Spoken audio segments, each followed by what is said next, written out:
Now live. Okay, we are live.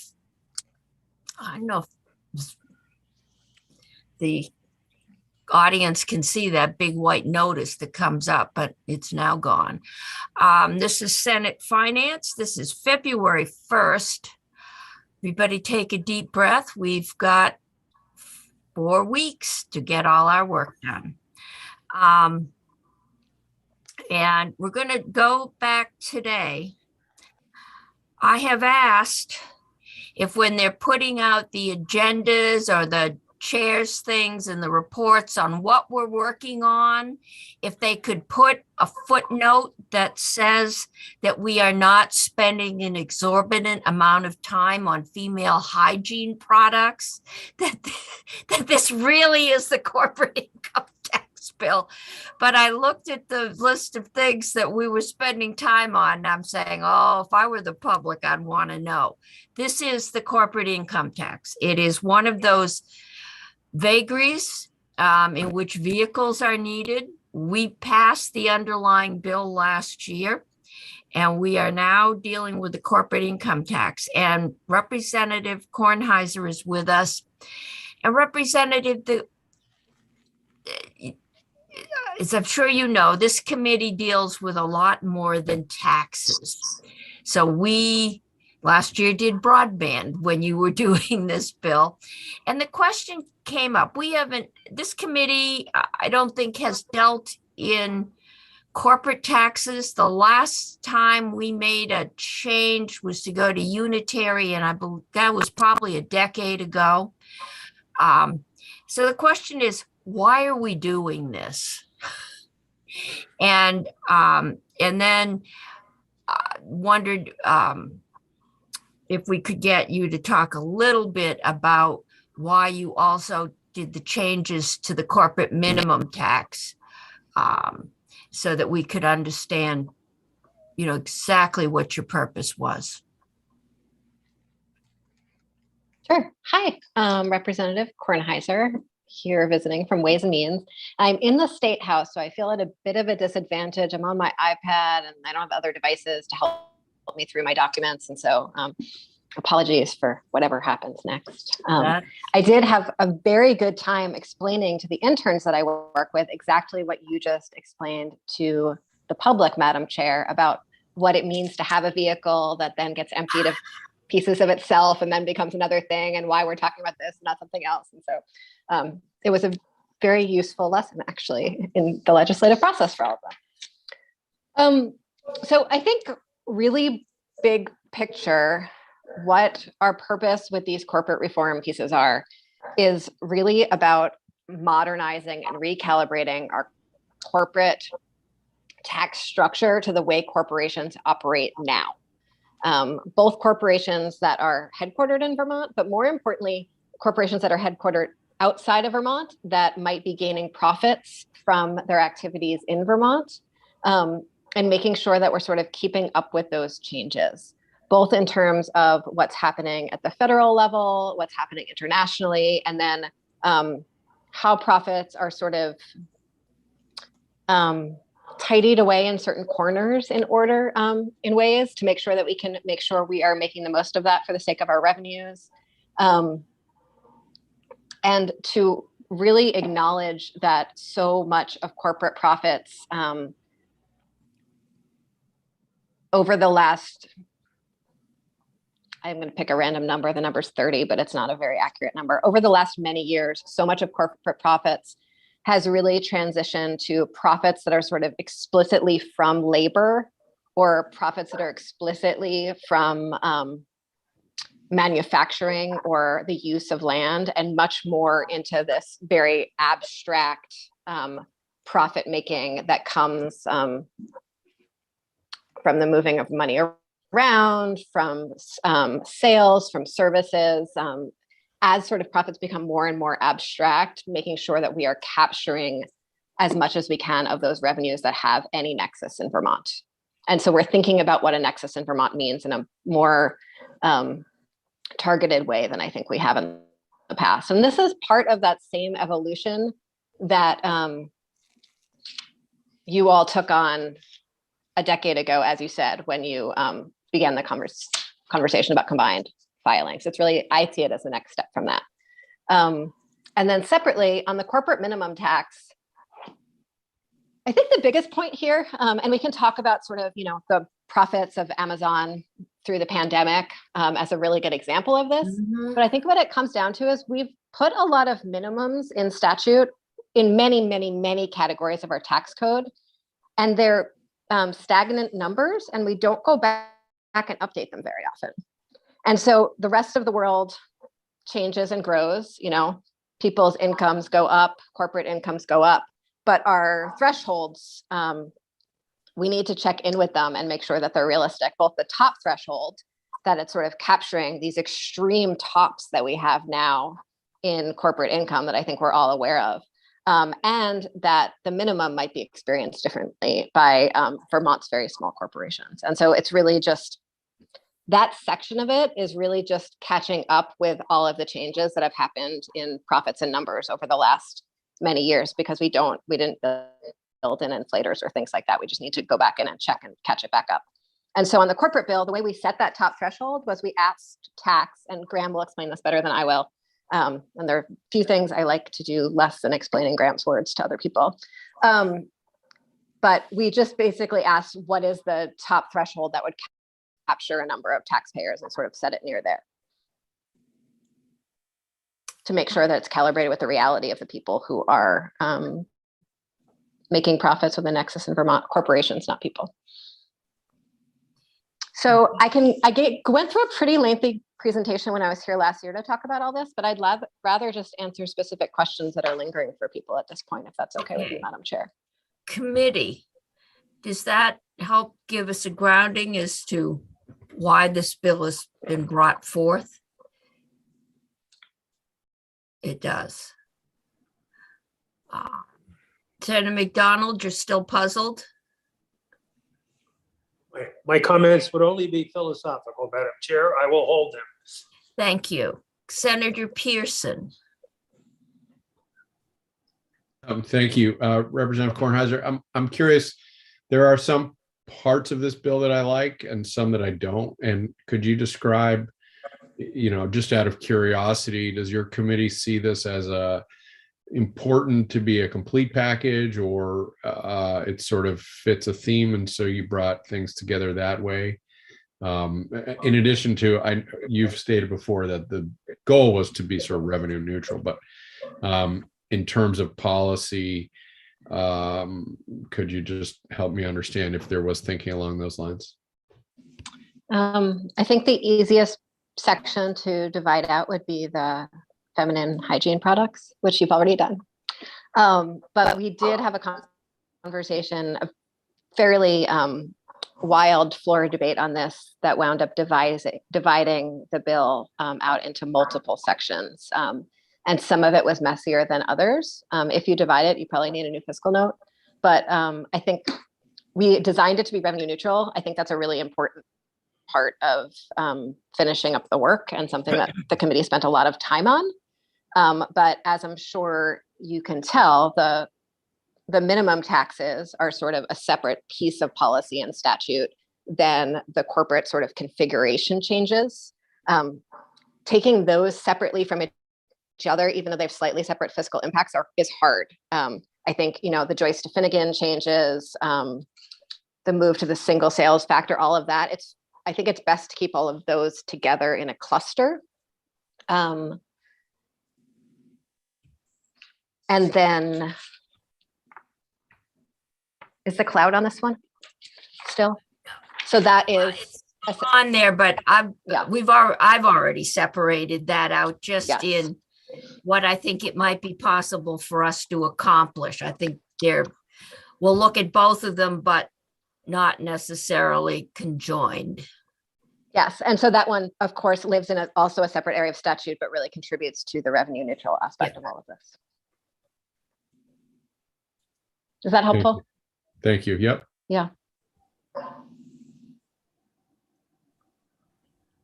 Madam Chair, if I may add, Senator McDonald It is a philosophical bill in a lot of ways. And so I think having philosophical conversations about what it means to modernize our tax code is actually a worthy conversation at some point, and we can do it.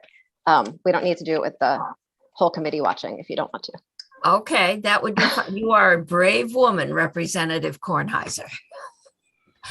And I'm sure Senator McDonald may take you up on that offer. Thank you. Okay. So committee, if we have no other, we will let Representative go back to her other committee and prepare other great things for us. Thank After you. We are after hearing from the crossover. treasurer right now. Thank you. I look Okay. forward to bringing more fantastic bills before you all and having more Oh, I can't conversations. wait. All right. I can't wait for you to be back in the building so we can just run up and down the Yeah, stairs all the life time. would be so much easier.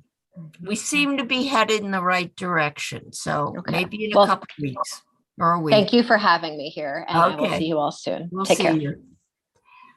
Okay, we now have Stephanie Yu, and she is the Deputy Director from the Public Assets Institute. And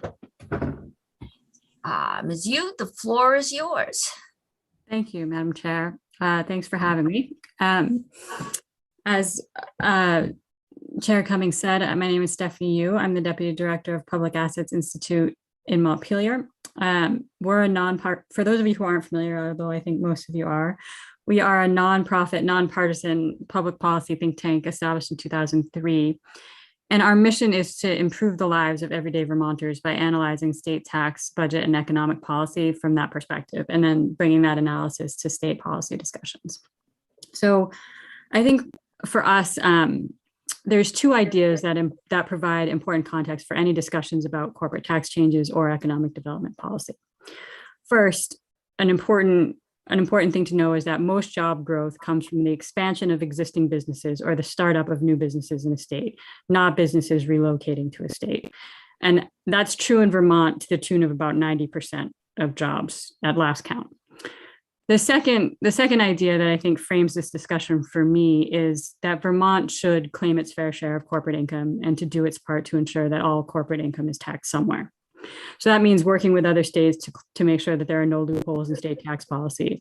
We'd rather see, I think, similar to what Representative Kornheiser was saying, that we'd rather see Vermont err on the side of capturing revenue based on more of the components of corporate activity in the state rather than fewer, and ensuring that it's harder for multi-state companies to shield income from being taxed in any state.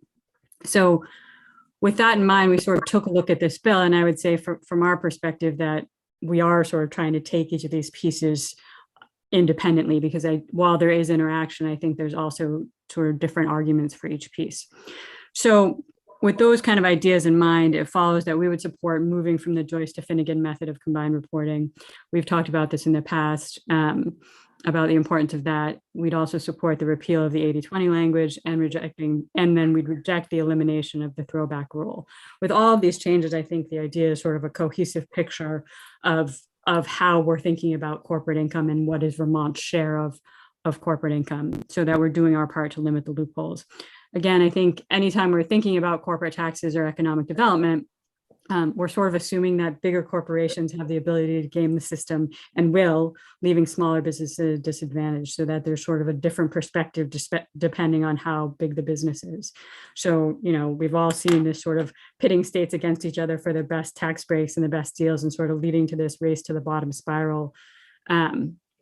Plenty of evidence of that. But there's also this idea, I think, that has come up, and I think you heard from Michael Mazeroff from the Center on Budget and Policy Priorities back in the fall on this. And I think there's a lot of conversation about sort of the loophole with the 80-20 rule and how much space that gives for businesses to sort of work around the system, whether that's, establishing subsidiaries to shield income from state taxes or other ideas. So I think that's pretty persuasive from our perspective. We do support increasing the corporate minimum tax with this progressive structure. Again, this current structure is essentially a token amount, especially for large corporations. We are sort of thinking about this difference between a business that has $100,000 in gross receipts versus a business that has 300 million. in gross receipts, there's a pretty big difference. And I hear sort of what does it look like at the top and how those brackets were established. We haven't really dug too deep into the details of the brackets and the amounts, but I think the concept of the progressive structure makes a lot of sense, as opposed to one flat amount that doesn't change, and then that is sort of barely a rounding error for a lot of these bigger companies. So again, it's still sort of a modest tax, and we're seeing other states adopting progressive structures like this. So that makes a lot of sense to us. We do not support switching to the single sales factor approach of apportionment. I think, the concept is that it would encourage businesses to grow their Vermont presence. But for states that have done this, there's really no evidence to support that has happened. And in fact, the more states that do it, the less competitive of an advantage it is. So, and we do know that Vermont is likely to lose revenue with this change. I know Graham's going to talk about that in a little bit. And I know some of these numbers, those estimates feel pretty squishy, but I think there's consensus that this is a revenue loser for Vermont. And, like the decision about where to live, the decision about where to locate and grow a business has many factors to it. And state taxes play a relatively small role in that decision making, unless you see sort of these big tax breaks being thrown at businesses. But again, that's not where the job growth is. That's not where business activity is happening. So we don't think that giving tax breaks to those businesses that have a physical presence here makes a lot of sense for something that they're already doing. And I think, there is also some thinking about the fact that Vermont is small. We're always going to be a small share of multi-state businesses sales. So we want to be thinking about all of the corporate activity and sort of erring on the side of inclusion when it comes to what is the nexus in the state. So overall, I think we just say that we believe that state policy and investments should be designed to create broadly shared benefits for Vermonters, which would include making it easier to start or grow any business in Vermont. So we shouldn't be using public money to benefit a particular business or small set of businesses, especially when there's little evidence that the proposed policy will actually have the intended effect.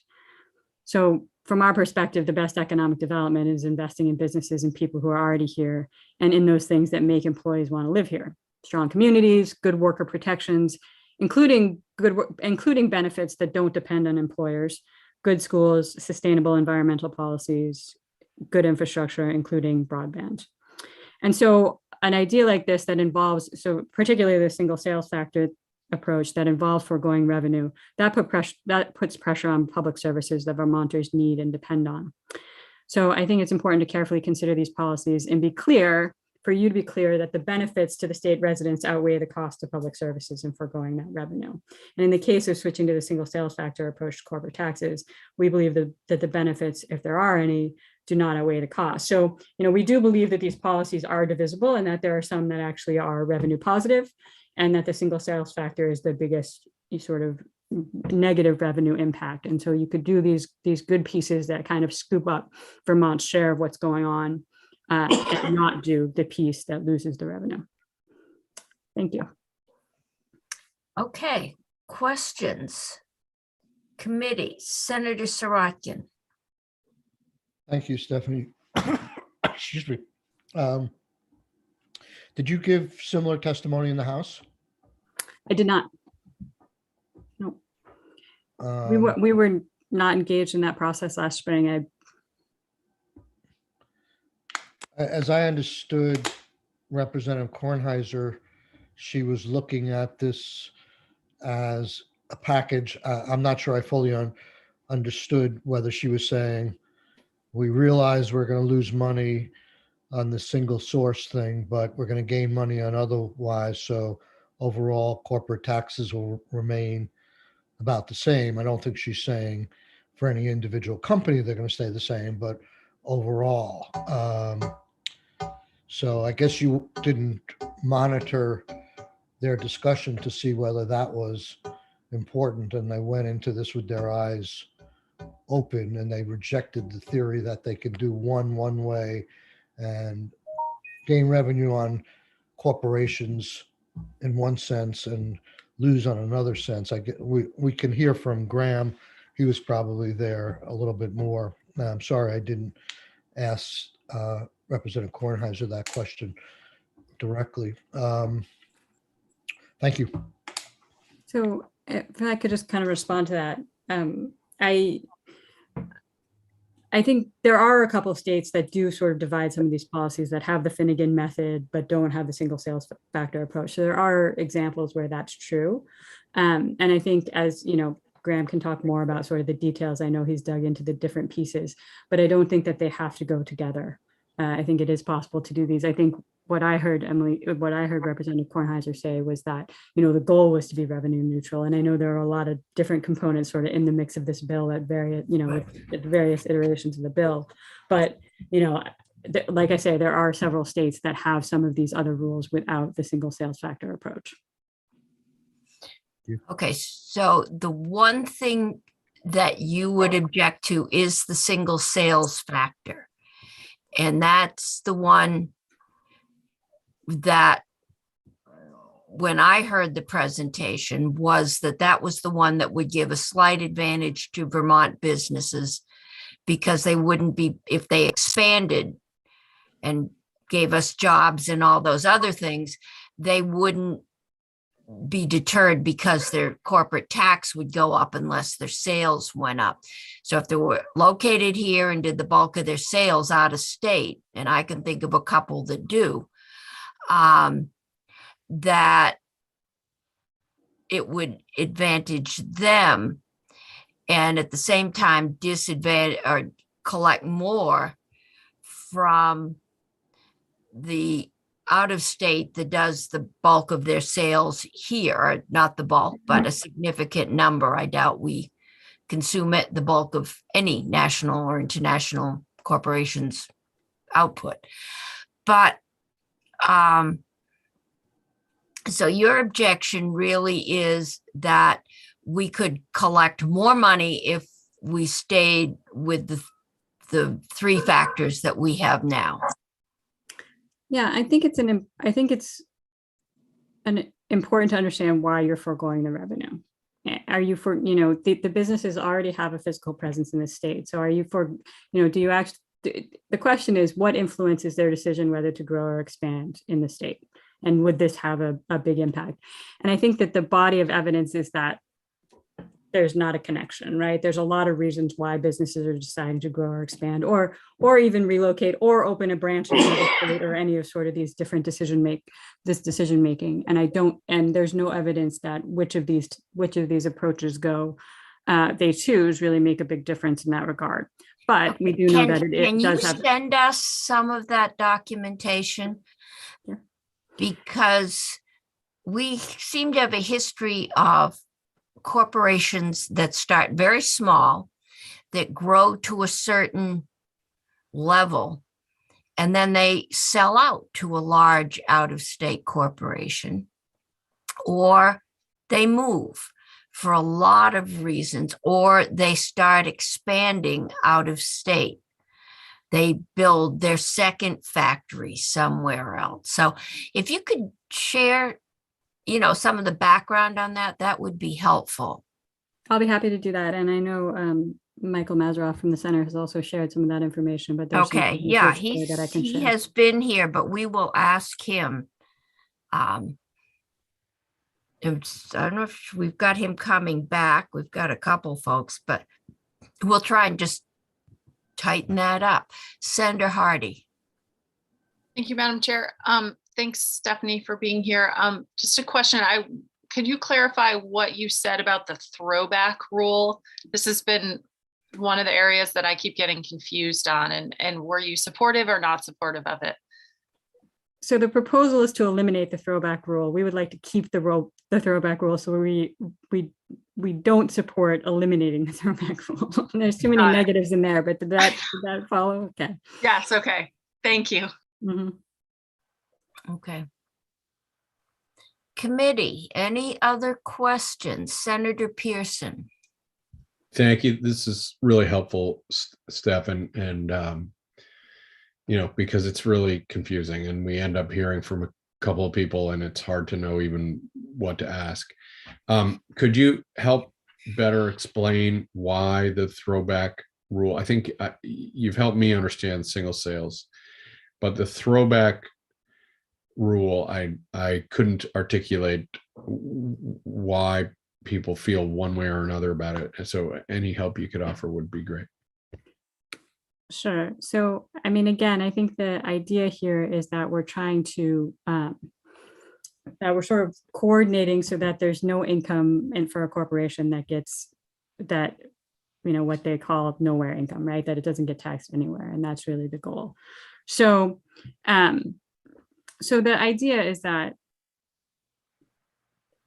with single sales and the repealing of the throwback rule, there is this possibility that sales, I'm not sure I'm doing this very well, that sales don't show up anywhere for any state, that there's no reason for other states to be, that there's no sort of nexus in another state and there's no nexus in Vermont. And so you end up with sort of these pockets of income that aren't going to get taxed anywhere. So that's the goal. The goal is to make sure that all of the income is being taxed somewhere. Is this for Vermont corporations or for any corporation that has no nexus anywhere? And if everybody did that, Right. then, So yeah, this is Vermont businesses, right? okay. Vermont So this businesses. is a registered Sale- Vermont business. Okay. Okay. Other questions? Senator Pearson, did that help you? Yeah. I can work on a more succinct explanation of that. It's a tricky one. Okay. Anybody else? All right. Thank you. And if you can share some documentation of who we can go to, we'll try and get this all straight in our heads. I'll be happy to share what I can. Okay. Thank you. And Graham. And Graham, my understanding is you're still working on figuring out the profit and loss of this whole package. And we may just have thrown you a few more curves. But today you were going to talk to us about the corporate tax and the minimum tax and what that is and why it is and what other states do. Is that where we are today? Yes, Madam Chair. I prepared two documents. The first is to give the committee a sort of preview of where I am on the estimates at this point, and give you a sense of direction where it might go. I still have to work with Tom Cavett to nail down the estimate for the single sales factor. So there's that piece. And the second piece, as you mentioned, is an overview of corporate minimum taxes. And so I don't know what would be the better place to start, but I guess we were sort of talking about the corporate tax bill in general. And so maybe it might be useful to talk through where I am right now in the estimates before diving deeper into a certain subject. So there should be a document on the committee's webpage, and I guess it is there. And I guess I can share it right here. Can the committee see this? Could make it a little larger. You can do that. That better? That's good. Yeah. Okay. So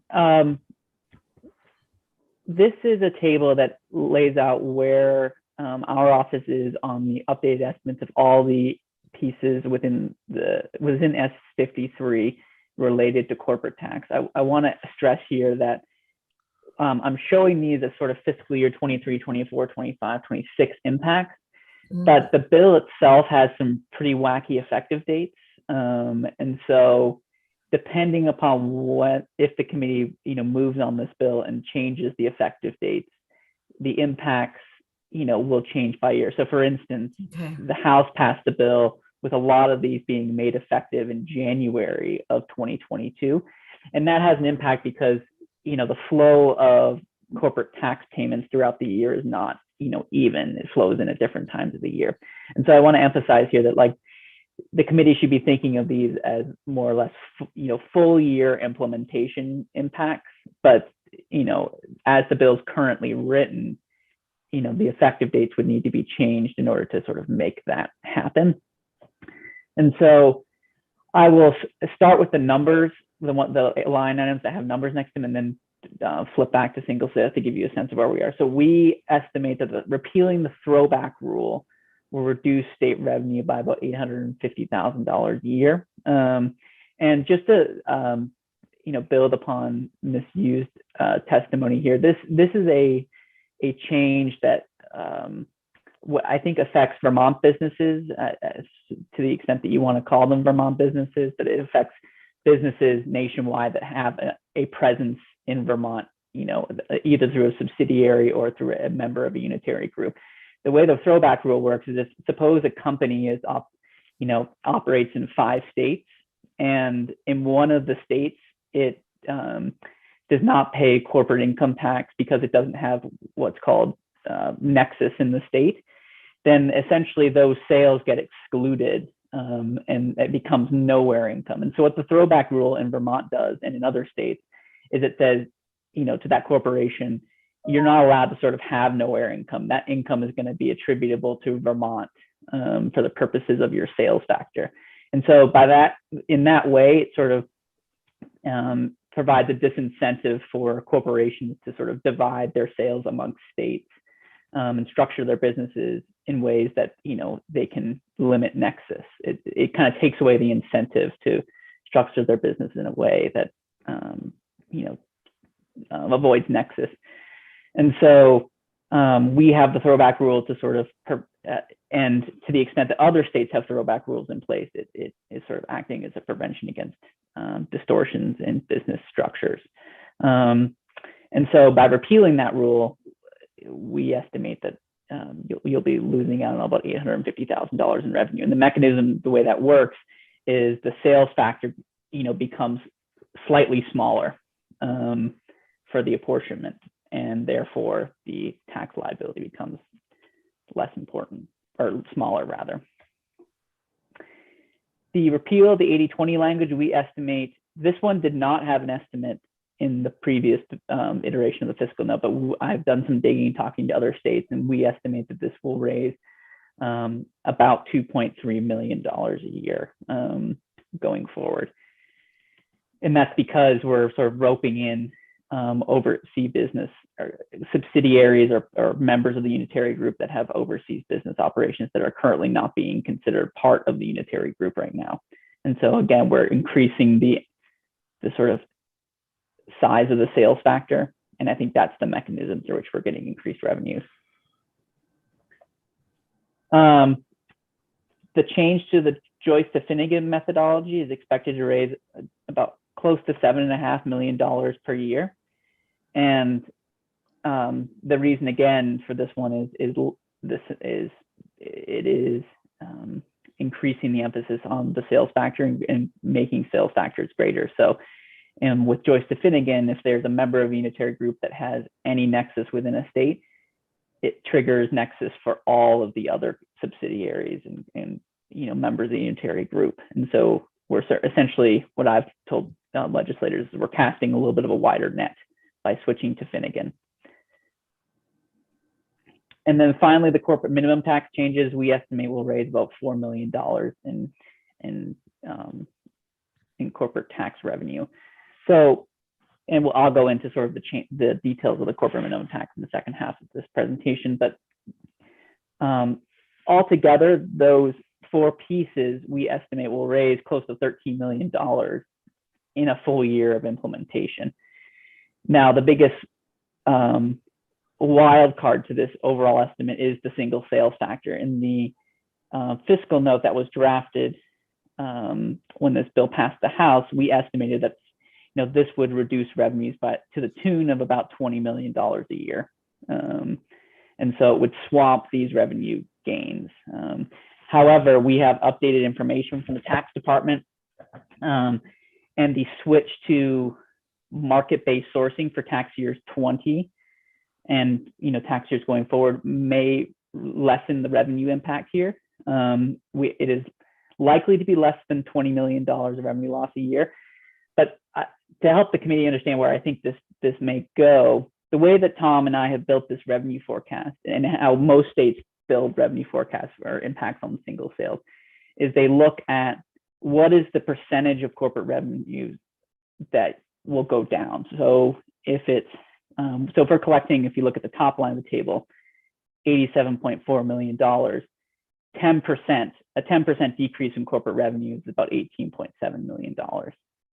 And that's the way we typically estimate these, all these corporate changes, and how most states have estimated corporate changes, who don't necessarily have the ability to model these things out through actual taxpayer data.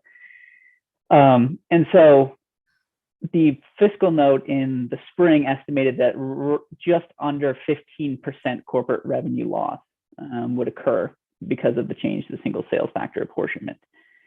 But to give you a sense of scale about, how, where Tom and I might land on this, but if this revenue loss were, say, a minus 5%, for single sales factor, it's about $9.5 million.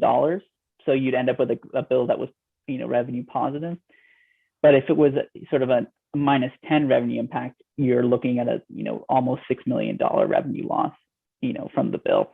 And so, each percentage point is really important. So we're really trying to hone in, what we think the number might be. I really want to emphasize that there's a ton of uncertainty about how this may go. And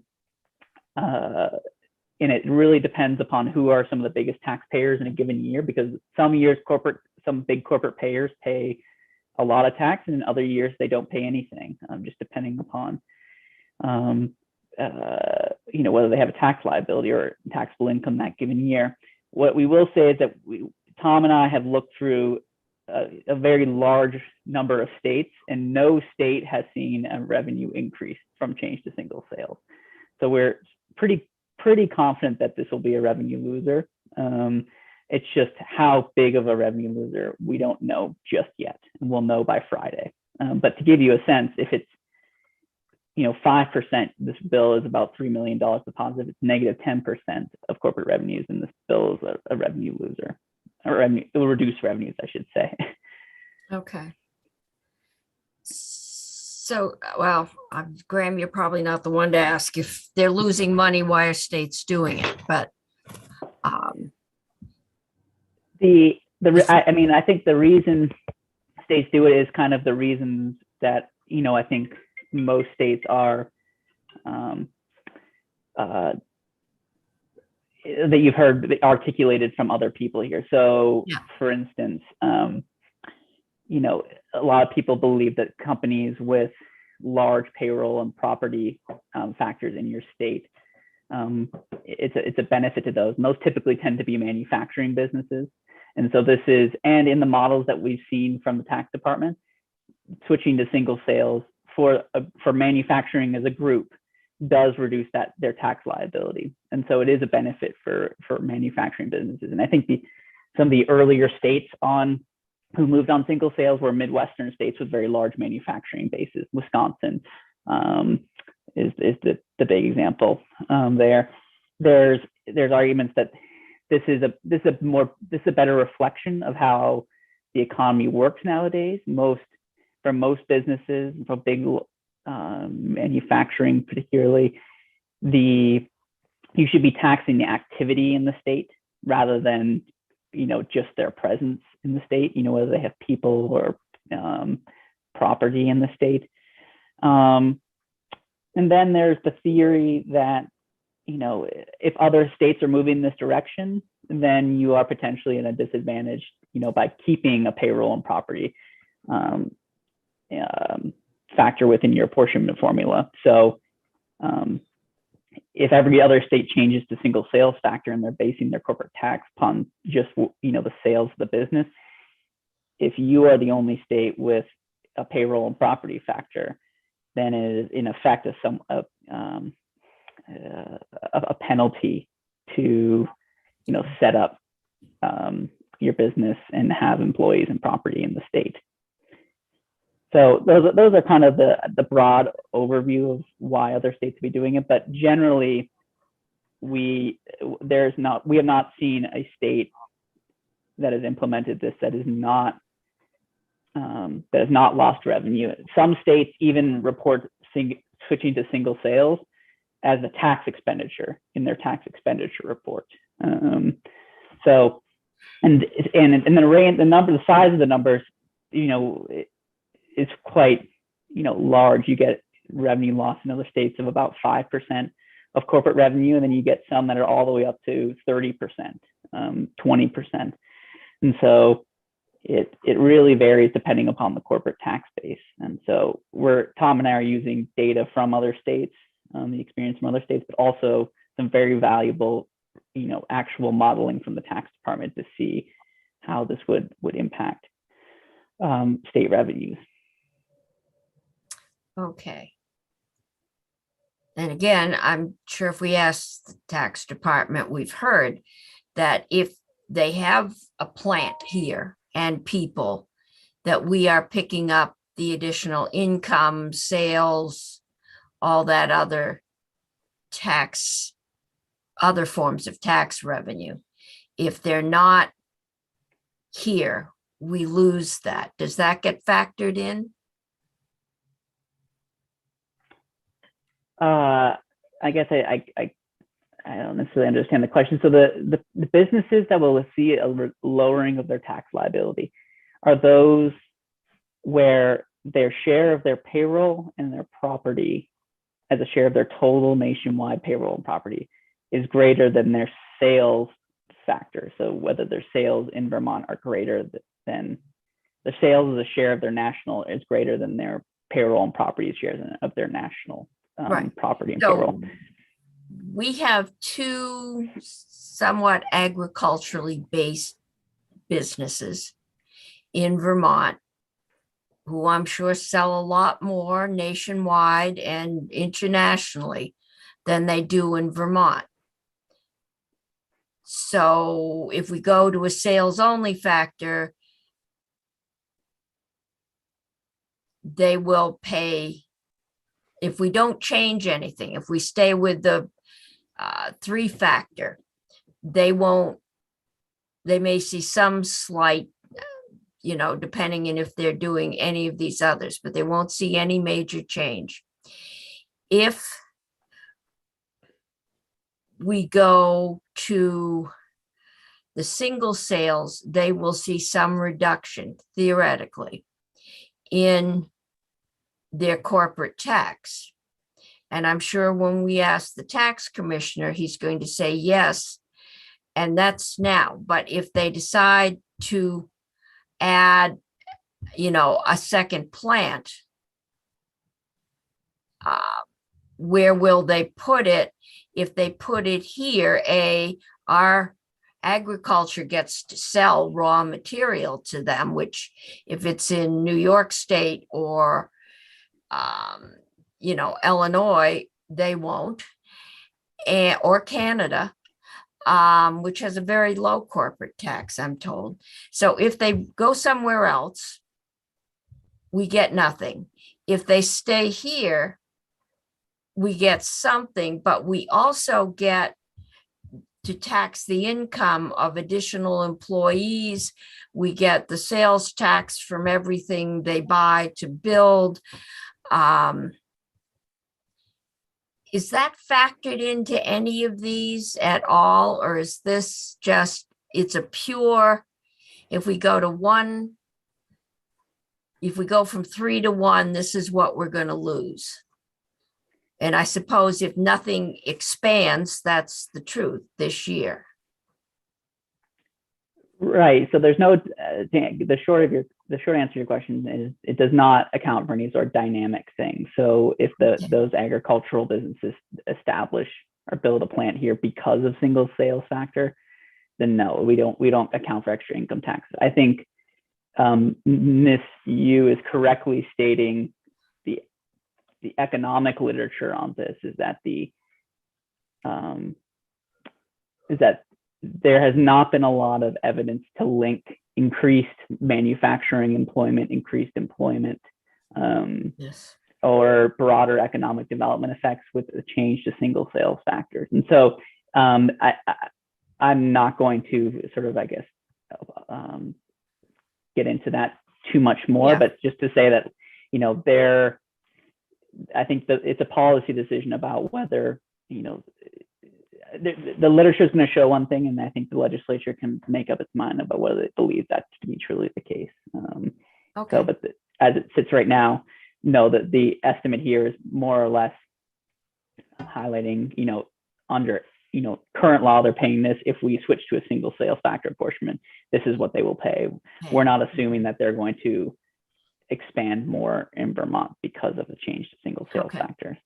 And actually, if states are just starting to go to the single sales factor, it doesn't have a long history, then what motivates corporations 5 years from now, we don't know. So that's still out there, because, if everybody did 3 factors 10 years ago and now half of them are doing 1,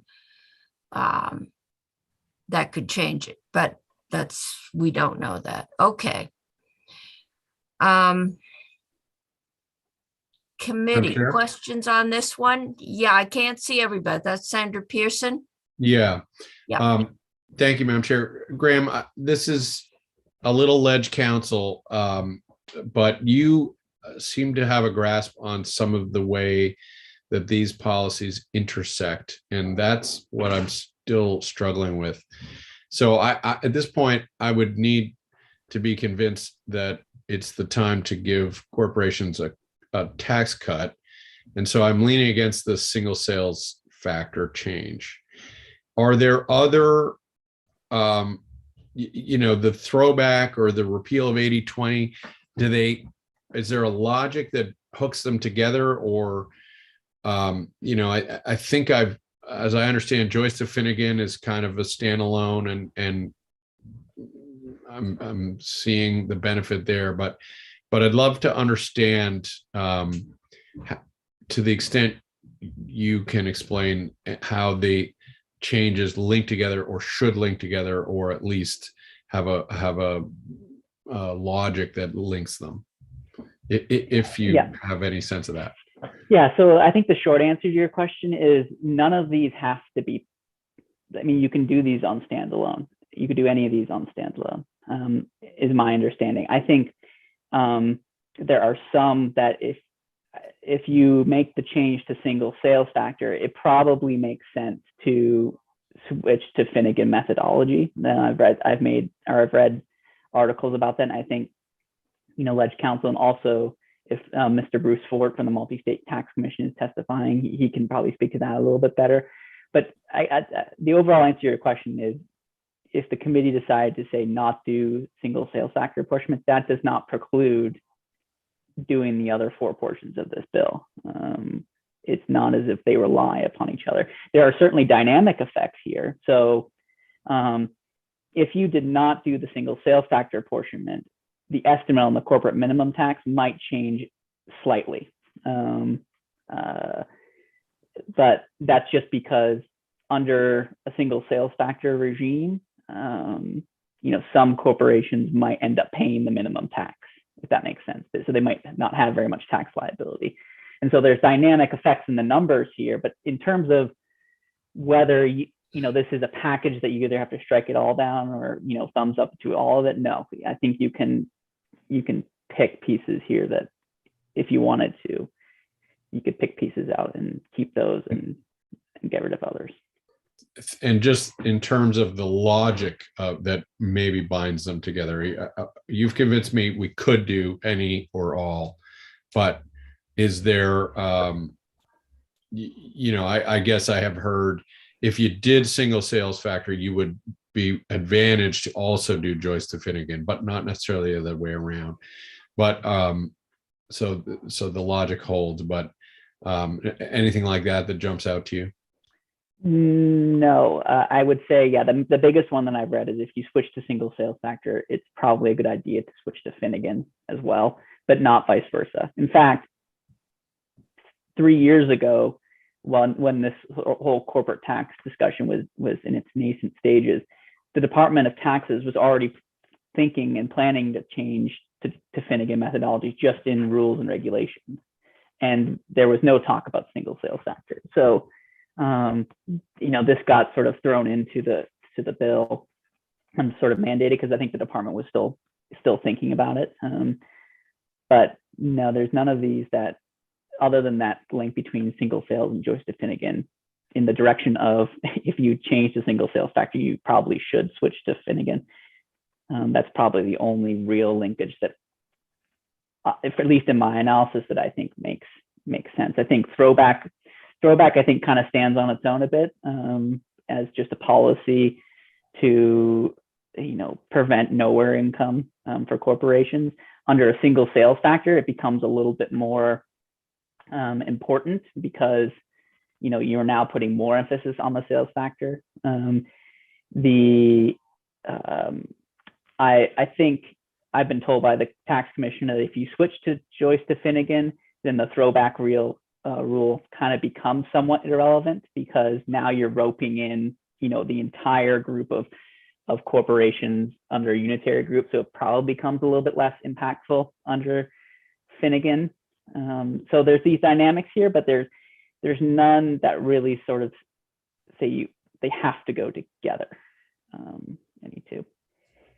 Terrific. Thank you. Okay.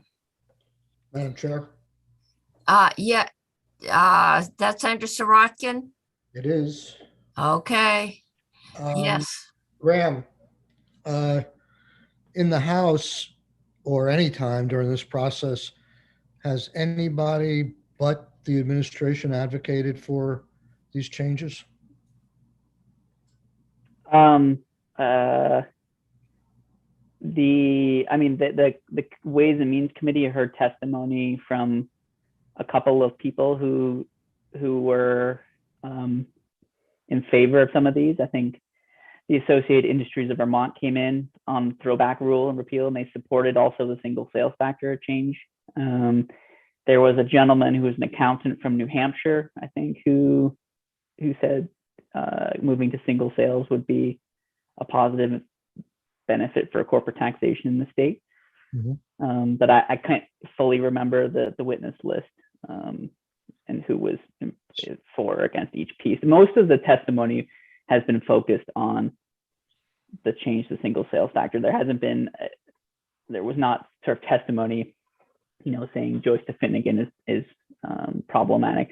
The gentleman from New Hampshire spoke briefly on 80/20 and sort of noted that the change in the corporate tax from the Tax Cuts and Jobs Act of 2018 made sort of the benefits to a corporation to have overseas operations, it made it less important, and so he issued a little bit of caution on that.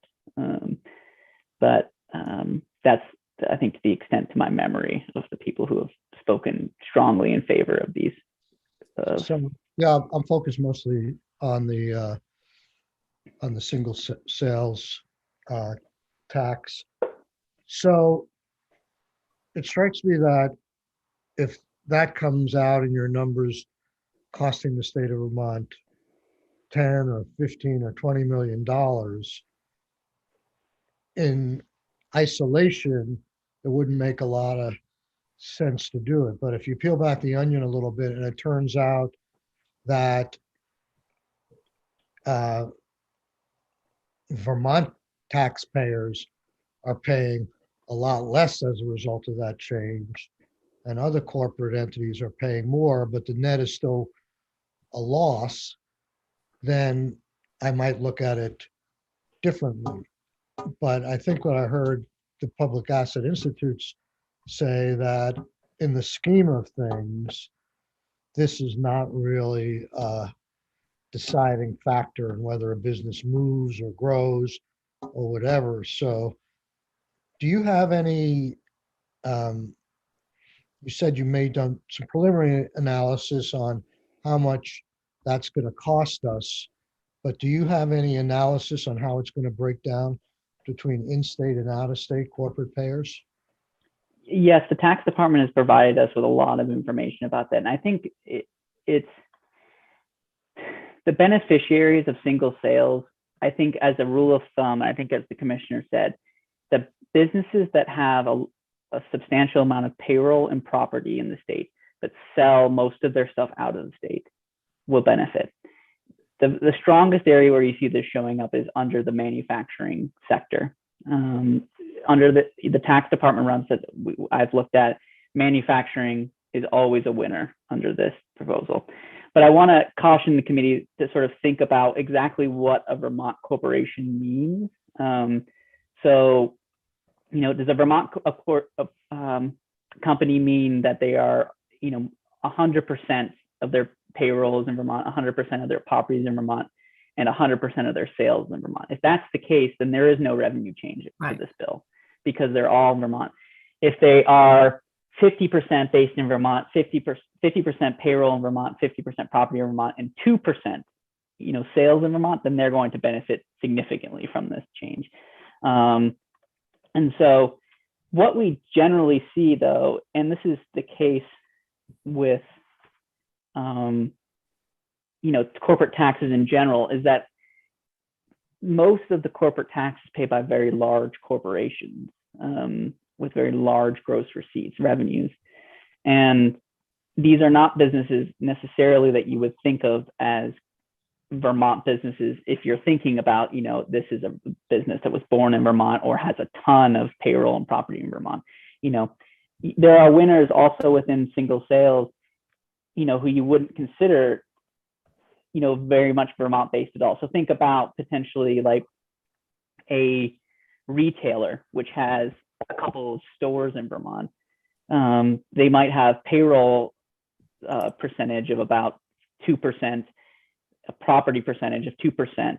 But if their sales factor is 1%, they're going to gain quite a lot under this bill if they're a very large retail organization. So the impacts are pretty disparate, and it really depends upon how the business is structured. But I think, as the tax commissioner said, the most broad thing I could say is that businesses with a disproportionate share of their payroll and property relative to sales will win. And that typically means manufacturing businesses.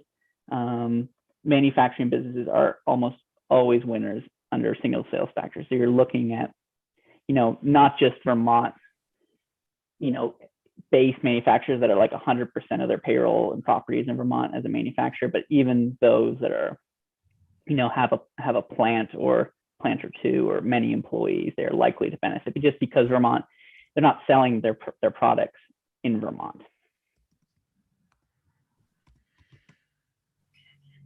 Senator Sorokin, is that any other questions? No, I'm good, thank you. Okay. So Graham, do you want to move on to minimum corporate tax and Sure. help us understand that? Yeah, let me just share my screen here. So is the committee seeing the corporate minimum tax? We have 2 pages up. Oh, then let me zoom in here. Still got 2 pages. So it's a 2-page document. Okay. Can the committee see the words here? There we go. Now we're only seeing 1 page, so that's much better. Okay. So this is an overview of the corporate minimum tax in Vermont and how it works. So I've sort of laid it out in questions. So what is current law right now? What's the corporate minimum tax? So under current law, C corporations, so we're not talking about S corps, partnerships, LLCs, sole props, none of those. C corporations only pay the minimum tax, and they pay it if they do not have a tax liability or they have a tax liability that's less than the minimum tax. And it's structured as follows. So for corporations with Vermont gross receipts, so this is apportioned Vermont gross receipts of $2 million or less, the minimum tax is $300. For corporations with gross receipts in Vermont of more than 2 million, but less than 5, it's $500. And for corporations with gross receipts greater than 5 million, the corporate minimum tax is $750. And then there's a carve out for farm corporations where the corporate minimum tax is $75. So who currently pays the corporate minimum tax? So the rule of thumb in Vermont and also in lots of other states is that most corporate tax filers do not actually have corporate tax liability. So in Vermont, it's about 75 to 80% of all corporate taxpayers pay the minimum tax. So we have generally around 10 to 12, 13,000 returns. and about 13,000 returns, about 10 of those are paying the corporate minimum tax. Raises about $2.5 million a year. And this is a table that shows you the share of filers who pay the minimum tax. Generally, smaller corporations are much more likely to pay the minimum tax than larger corporations. But even amongst larger corporations, a significant portion of filers still pay the corporate minimum tax. So you can see in this table, the first thing that you'll notice is that a huge number of filers with under 100,000 in gross receipts in Vermont a huge number of filers are really small in Vermont. So less than $100,000 in Vermont gross receipts. And generally those businesses, almost all of them are paying the minimum tax. So about 90%. But as you get up to larger corporations, so I'll skip right to the $5+ million bucket here. About 30 to 40% of those filers are paying the corporate minimum tax. And so, and generally you see that the sort of gray line, about 10,000 filers every year of roughly the 13,000 are paying the corporate minimum tax. So about 75-ish to 80% of corporate tax filers are paying the minimum tax. I should note, that's an important factor when considering some of the corporate tax changes, is that the businesses who are affected in the corporate tax changes outside of the corporate minimum tax, those changes only affect a business, will only reduce their tax liability if they have a corporate tax liability. So for all of these tax filers here, all of those changes that we've talked about earlier do not really have that much effect at all, because if you don't have a tax liability, none of the apportionment changes matter, really. So the vast majority, this is going to have the most impact. Yes. All right. So how does the bill change the corporate minimum tax? So it creates new brackets. So we go from 3 brackets to 5, and they're much more stratified, and it's a much steeper slope for the corporate minimum tax. So the first thing is that minimum tax is lowered for the smallest corporations. So for the 7,000 to 8,500 filers paying the minimum tax right now, who have 100,000 or less in gross receipts, their minimum tax will go to $250, whereas previously it was $300. So they're receiving a small minimum tax break. But for larger corporations, the corporate minimum tax will increase. So for those between $100 and $1 million in gross receipts, $500 will be the minimum tax. From $1 million to $5 million be $2,000, $5 million to $300 million be $6,000, and $300 million plus will be $100,000 in minimum tax required. And remember, these are Vermont gross receipts. So this is just the activity based in Vermont. Okay. And how do you end up not owing any tax? Why? They don't have enough gross receipts to owe? I think there are many, many ways a corporation might not have a tax liability for their tax purposes. They might deduct away a lot of from expenses. They might have a bad year, right? That's another reason. Various tax credits they might be applying in Vermont might be driving this down. Okay. So Profit profit 93% of them do it. So, all right. Yeah. Okay. Um, So this is really the big change that impacts the largest number of corporations. I think that the other issues in the corporate income tax in this bill will affect a lot of filers, but in terms of the dollars that they end up paying to the state, for the other ones, it really depends on whether they have a tax liability. I mean, switching to single sales will make the corporate minimum tax slightly different, right? Because Vermont gross receipts here is based upon a 3-factor apportionment. But yes, in general, I mean, this one is much more direct. It probably impact the most amount of filers.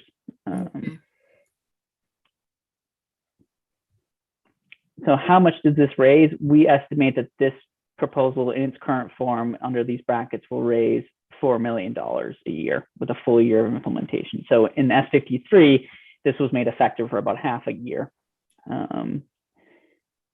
But those effective dates don't necessarily make as much sense as they used to back last spring. So the committee may want to revisit those. So I'm just giving you the full year of implementation number, 4 million. So if the committee did a half a year, this number would be a little bit less than half of this number. And the next area is, what do other states do? So they really vary. Corporate minimum taxes vary a lot by other states. They can be as low as $20 in Idaho, or they can be as high as $200,000 for large corporations such as New York. So Massachusetts is $456, or a tax of 0.26% on tangible properties. That's like the value of their assets. Maine used to have a 5.4% alternative taxable income for corporations, but it was repealed in 2018. New Hampshire repealed its minimum tax in 2018. New York's is somewhat similar to this. It's stratified by gross receipts. And you can see that in the bracket below, but it has several brackets. But for corporations with over $1 billion, $1 billion in New York gross receipts, they pay a $200,000 New York minimum tax. Connecticut $250, Rhode Island $400. The only other state that I know of that has a sort of bracket structure, there's two. One is Minnesota, ranges from 0 to over $10,000 for minimum tax, depending upon the size of the company when their operations in Minnesota. And the other is Oregon.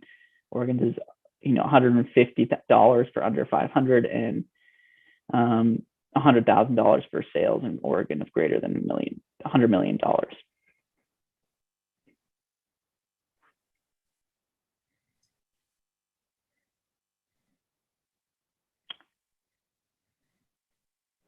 So that's all this document has. Does the committee have any questions?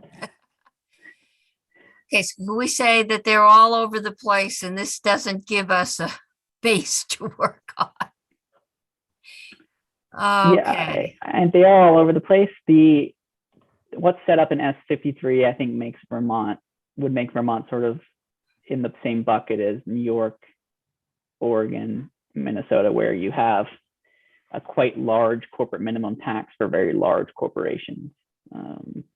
That is sort of 3-4 states that have that sort of setup. But I mean, as you can see in the chart, it's not as if every state that has corporate income tax has a corporate minimum tax in the first place. So. Okay, yeah. So we know the administration opposes this, so we will have to have the tax commissioner come in and talk to us about the opposition. I asked Graham to come talk to us today because the tax commissioner was very clear that he didn't like this. So Senator Bray, you have a question. Yeah, it's actually a committee question, and for you, Madam Chair. I just wanted to double check on our goals as a committee. Are we looking for a revenue neutral package overall? Like where are we steering at this point? I think what I heard from the House is that they were striving for revenue neutral, thus they attached the cloud tax, and to update our corporate tax structure to reflect national and international trends. I think I've heard some testimony today that says maybe we might want to make some money.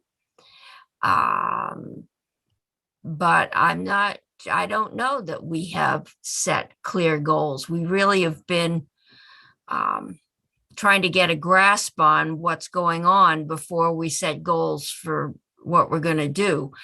Also, on our website is a I think there's at least three documents from Michael Mazarov from the Center on Budget and Policy Priorities. He talked to us in November, but he might be a good person to talk. It might be good to read those over and then see if we want to contact him again.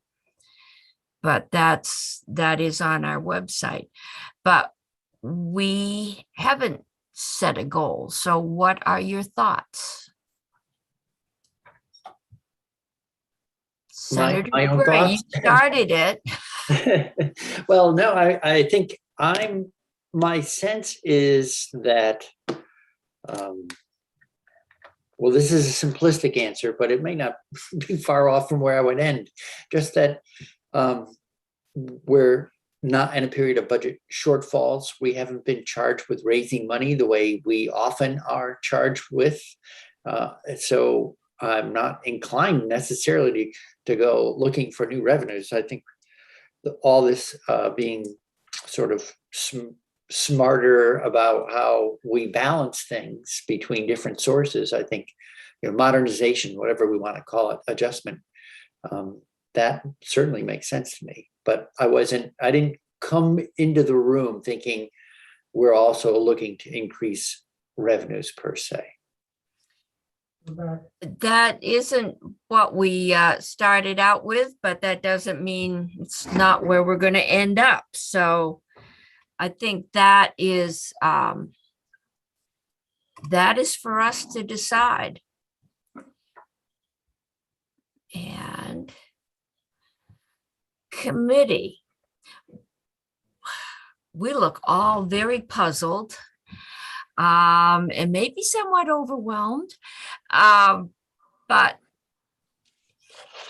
we have a break scheduled in about 15 minutes.